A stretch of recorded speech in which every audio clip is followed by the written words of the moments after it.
Class 11th आप लोगों को बीमा के अनुप्रयोग में एक अनुप्रयोग मैं बता चुका हूँ। बीमा के अनुप्रयोग में एक अनुप्रयोग मैं बता चुका हूँ, 2 अनुप्रयोग और बाकी रह गया है। 2 अनुप्रयोग में क्या है, तो दूसरा है आपका, पहला था हम लोग का कि एक किसी भौतिक राशि के एक पद्धति से दूसरी पद्धति में बदलना, और दूसरा है कि किसी समीकरण के सत्यता की जांच करना। इसकी सहायता से हम समीकरण के सत्यता की जांच कर लेंगे कि समीकरण सही है कि गलत है। तो इसके लिए क्या करेंगे, समीकरण के सत्यता की जांच करने के लिए समीकरण के दोनों पक्षों की बीमा लिखते हैं। यदि दोनों पक्षों की बीमा समान है तो समीकरण सत्य है, यदि दोनों पक्षों की बीमा समान नहीं है तो समीकरण सत्य नहीं है। इसको कहते हैं बैलेंस मेथड। इंग्लिश में क्या कहते हैं, बैलेंस मेथड।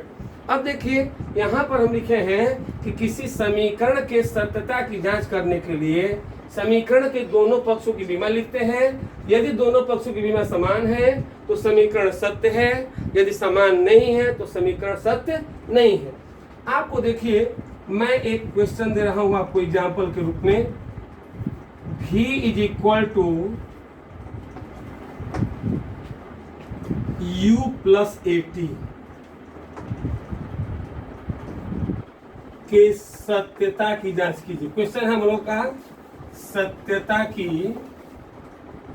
जांच कीजिए।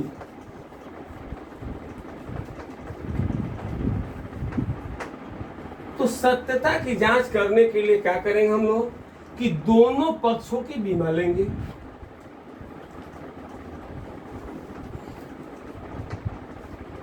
यदि दोनों पक्षों की बीमा समान है तो समीकरण सत्य है, और यदि बीमा समान नहीं है तो समीकरण सत्य नहीं है। देखिए एक चीज और, भी का बीमा जानते हैं आप लोग क्या होता है, लिख रहे हैं आपको दोनों पक्षों की बीमा लिखने के, दोनों पक्षों की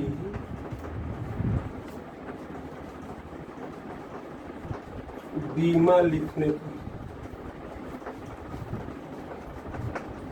भी की बीमा क्या होगी, LT का पावर -1। U का बीमा क्या होगा, LT का पावर -1। त्वरण का बीमा क्या होगा, LT का पावर -2। और ये स्मॉल t है, इसका बीमा क्या हो जाएगा T। देखिएगा ध्यान दीजिएगा आप लोग, भी का बीमा जानते हैं, U वही बीमा होगा, इसका वेग है, A त्वरण है, उसका बीमा इतना हो जाएगा इंटू T। अब देखिए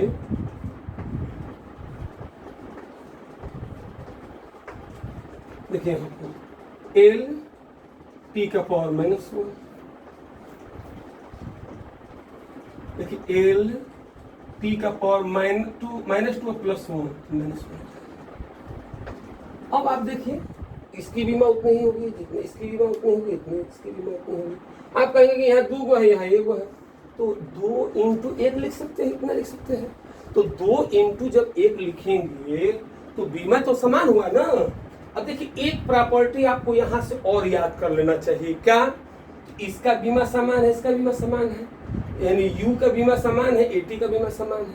इसका अर्थ यह है, यहाँ से एक गुण निकलता है कि समान बीमा वाली राशियों को एक साथ जोड़ा या घटाया जाता है। क्या बोलेंगे हम लोग कि समान बीमा वाली राशियों को एक साथ जोड़ा या घटाया जा सकता है। यहाँ पर एक प्रॉपर्टी मैं लिख दे रहा हूं कि समान, अर्थात यहाँ से या तो पहले तो ये लिखेंगे कि अतः समीकरण सत्य है, बीमा समान है तो समीकरण क्या हो गया आपका, सत्य है। नोट लिख लीजिए, यहाँ पर नोट लिख दे रहा हूं इसके क्या, तो समान बीमा वाली राशियों को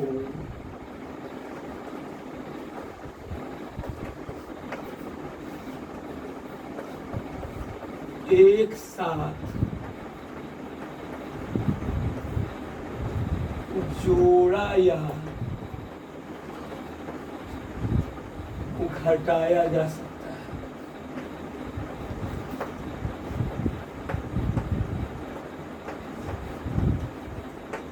क्या बोलेंगे? तो समान बीमा वाली राशियों को एक साथ जोड़ा या घटाया जा सकता है। अब हम लोग तीसरा उपयोग पढ़ेंगे। क्या? तो विभिन्न भौतिक राशियों में विभिन्न भौतिक राशियों में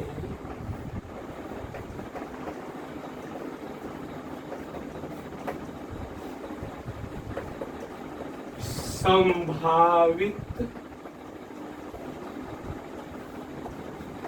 संबंध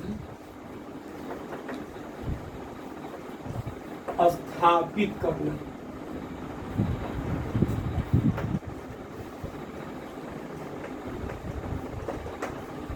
देखिए, इसको मैं मिटा दे रहा हूँ, आप लोग नोट कर लीजिएगा। वीडियो को रोक करके नोट कर लेना है, ठीक ना? देखिए,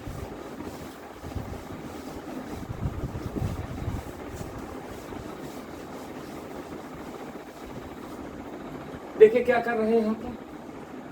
दूसरा अनुप्रयोग हम लोग का क्या है? विभिन्न भौतिक राशियों में संभावित संबंध स्थापित करना। तो विभिन्न भौतिक राशियों में संभावित संबंध स्थापित करने के लिए क्या नियम है? कि यदि किसी भौतिक राशि के बारे में हमें यह ज्ञात हो कि यह किन किन राशियों पर निर्भर करता है, तो उसमें संभावित संबंध स्थापित कर सकते हैं। एक चीज और छूट गया है हमारा। हम चाहते हैं क्या, इसके पहले कि आपको कुछ काम दे दूं। दिखाइए थोड़ा काम दे दूं आप लोगों को। काम में जो है आप नोट कर लीजिए। इसमें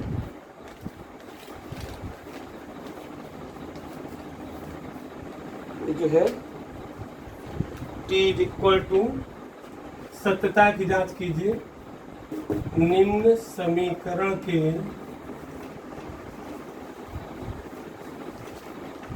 सत्यता की जांच कीजिए।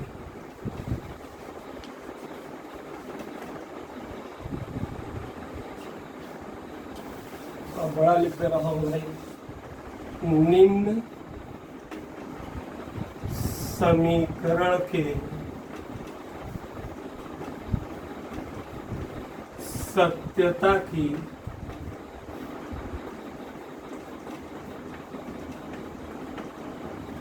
जांच करना।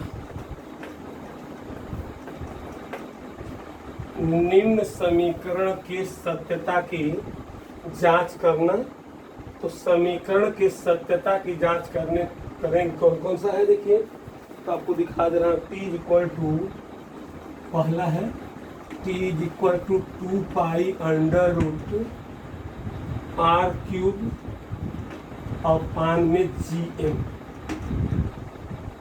ठीक है। सेकेंड पार्ट हम लोग का है T = 2π√Gm r³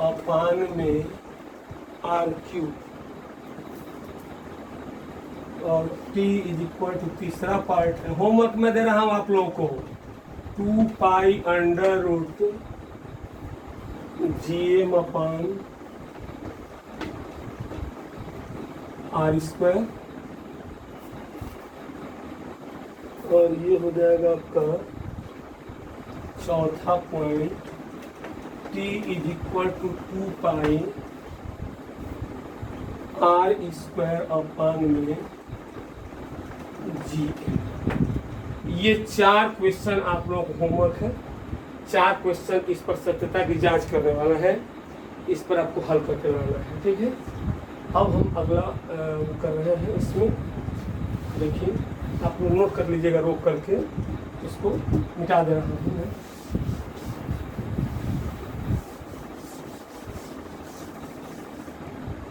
अब हम लोग तीसरा जो है अनुप्रयोग देखेंगे। तीसरा अनुप्रयोग हम लोग का क्या है? तीसरा अनुप्रयोग हम लोग इसमें देखेंगे।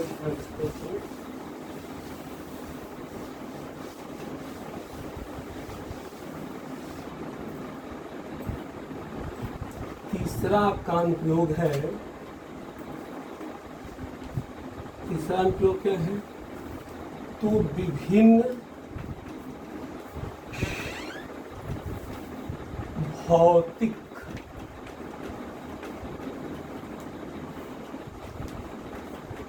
राशियों के बीच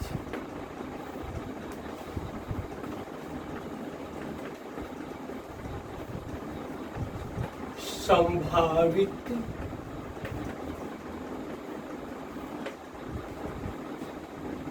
संबंध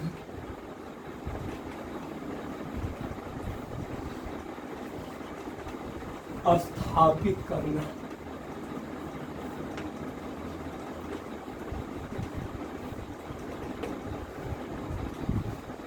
देखिए, यदि किसी समीकरण के बारे में हमें यह ज्ञात हो कि यह किन किन राशियों पर निर्भर करता है, तो उसमें बीमीय संतुलन के द्वारा यानी डायमेंशनल बैलेंस के द्वारा उसमें संभावित संबंध स्थापित कर सकते हैं। कैसे? देखिए, यहाँ लिख देंगे कि यदि किसी भौतिक राशि के बारे में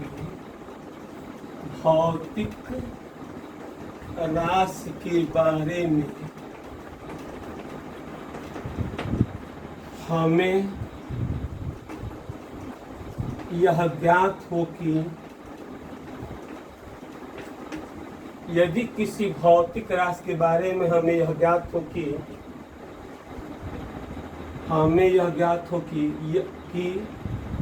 यह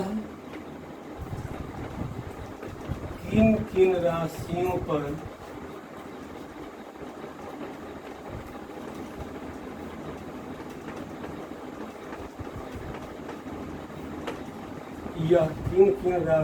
पर निर्भर करता है,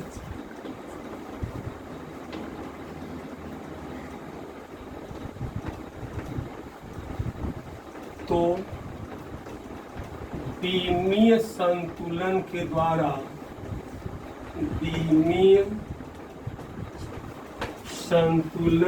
द्वारा इसमें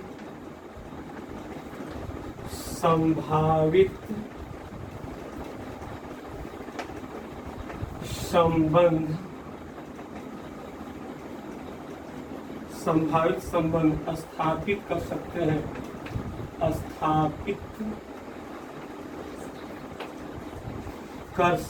हैं,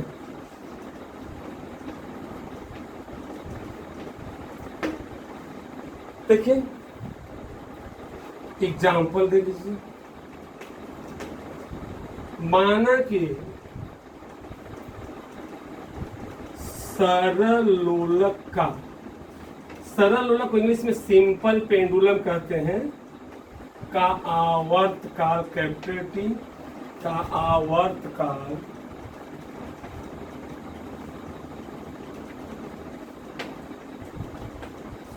देखिए, जैसे सरल लोलक ये होता है,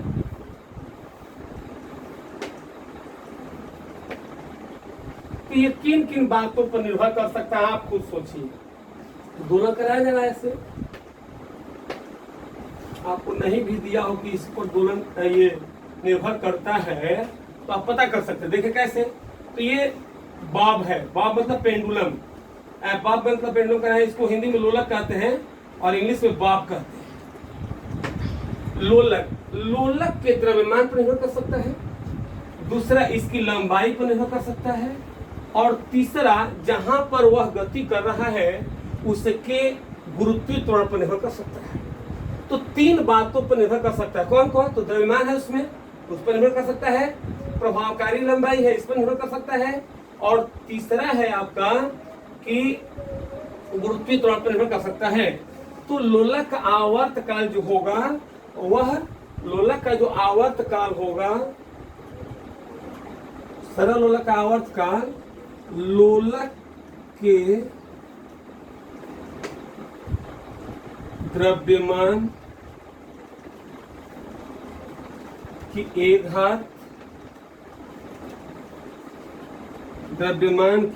घात प्रभावकारी लंबाई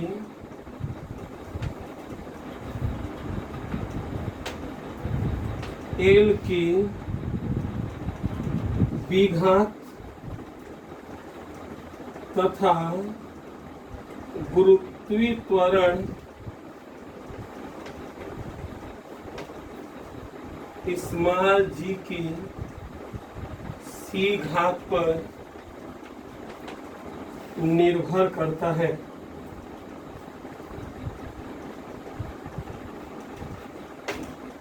निर्भर करता है तो यहाँ सरल लोलक का आवर्त का देखिए क्योंकि महत्वपूर्ण है टी इज प्रोपोर्शनल टू क्या है पहला तो द्रव्यमान m का एक भाग, प्रभावकारी लंबाई l की b घात और गुरुत्वीय त्वरण g की c घात पर निर्भर करता है।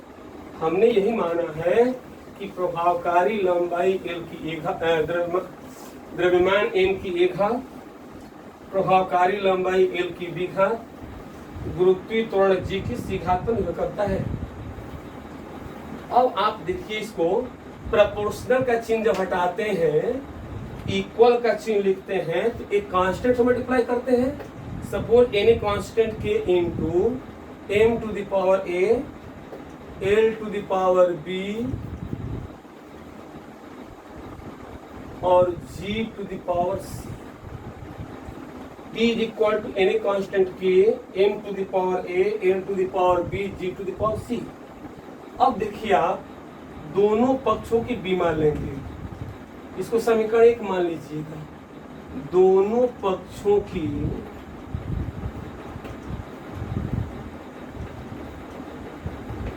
बीमा लेने पर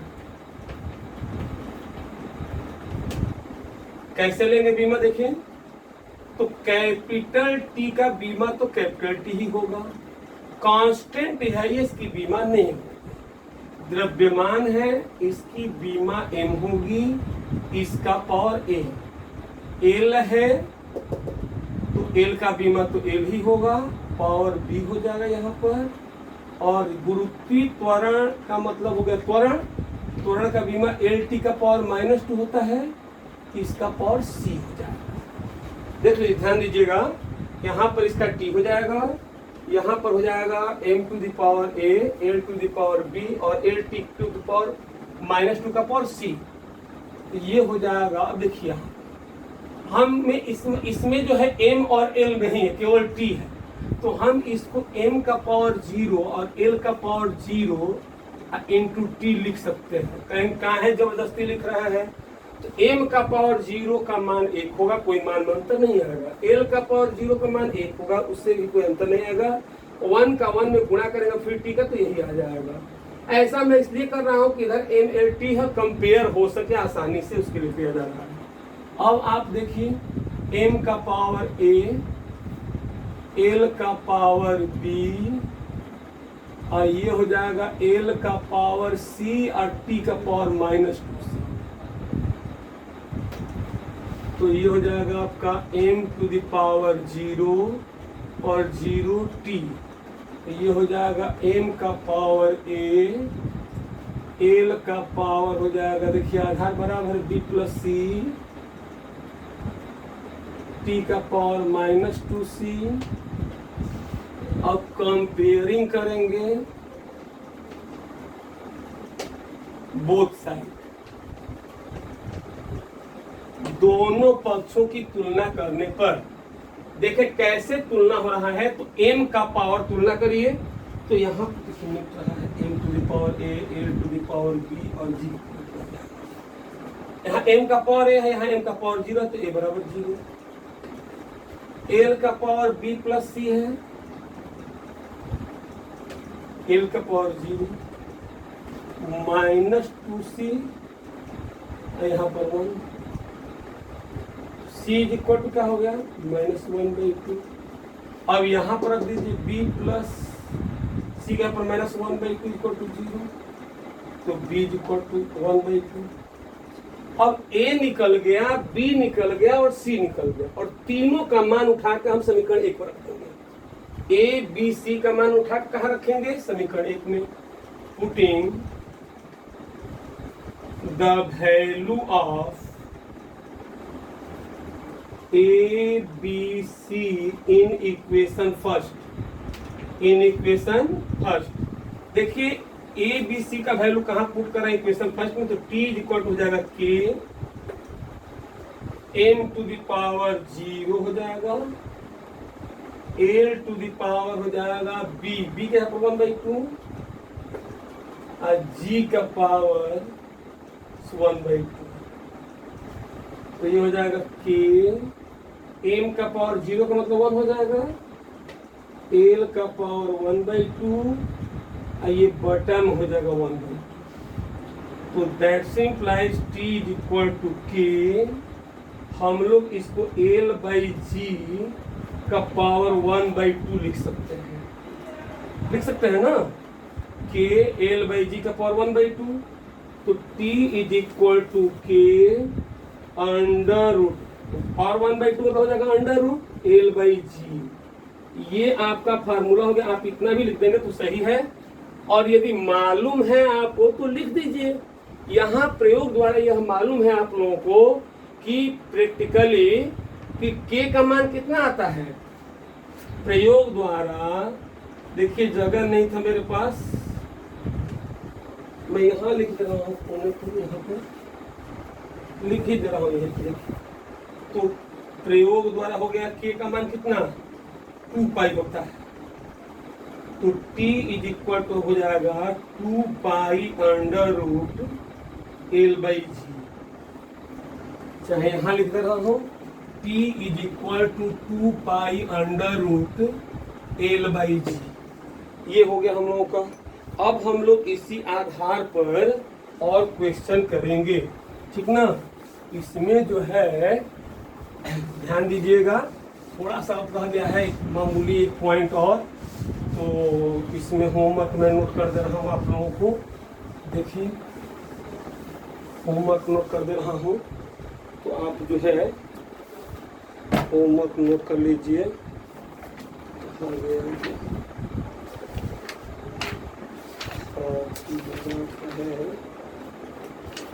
लास्ट ही टॉपिक है आप लोगों का, थोड़ा सा होमवर्क मैं दे दूँ आप लोग। कुमार मित्तल जो बुक है उसमें देख लीजिएगा, क्वेश्चन मैं बता रहा हूँ इसमें आपको।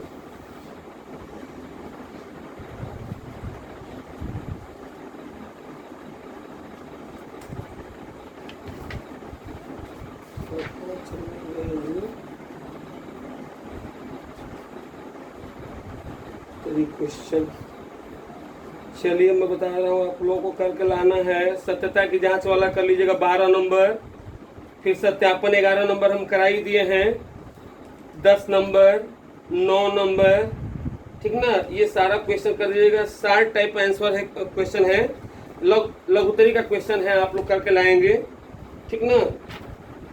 ये करके लाएंगे, इसमें से क्वेश्चन कुमार मित्तल का बुक है, इससे करके लाएंगे। और आप एनसीईआरटी का बुक भी देख लीजिएगा। अब हम लोग का है बीमा की सीमाएं, बीमा की लास्ट टॉपिक है सीमाएं। देखिए आपको मैं पहला दोष इसका बता दे रहा हूं। पहला दोष क्या है, पहला दोष आपको दिख रहा होगा कि पहला दोष क्या है इसका। तो पहला दोष है कि किसी भौतिक राशि की बीमाएं या बीमा अद्वितीय नहीं होता है, क्योंकि कई राशियों की बीमाएं समान हो सकती है।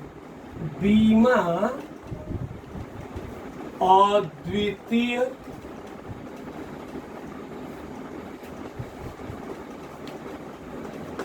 नहीं होता है।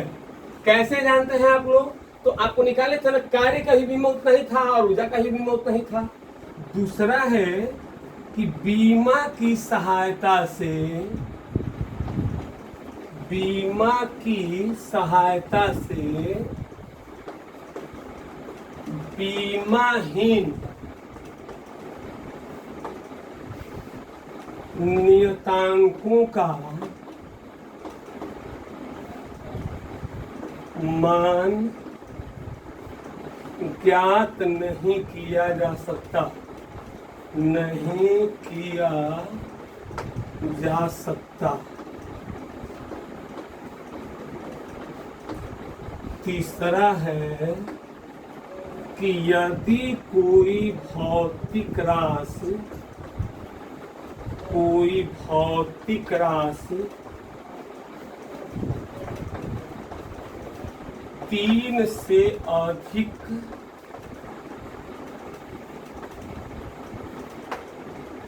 राशियों पर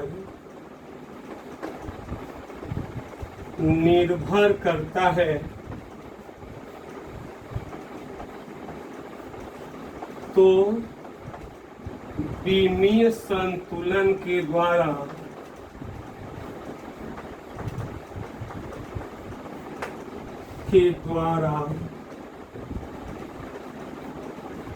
संभावित संबंध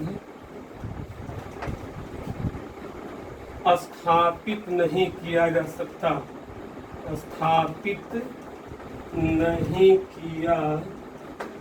सकता। देख रहे हैं ना, बोल रहे हैं तो साथ साथ लिख सकते हैं आप लोग। और चौथा पॉइंट है आपका कि इसकी सहायता से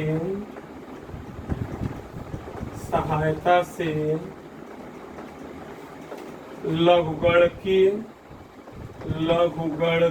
यानी लॉगरिथम, त्रिकोणमितीय,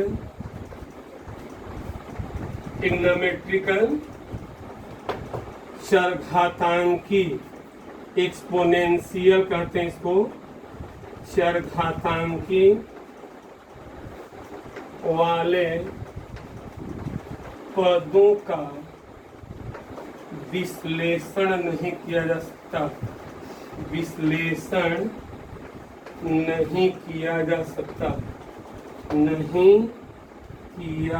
सकता।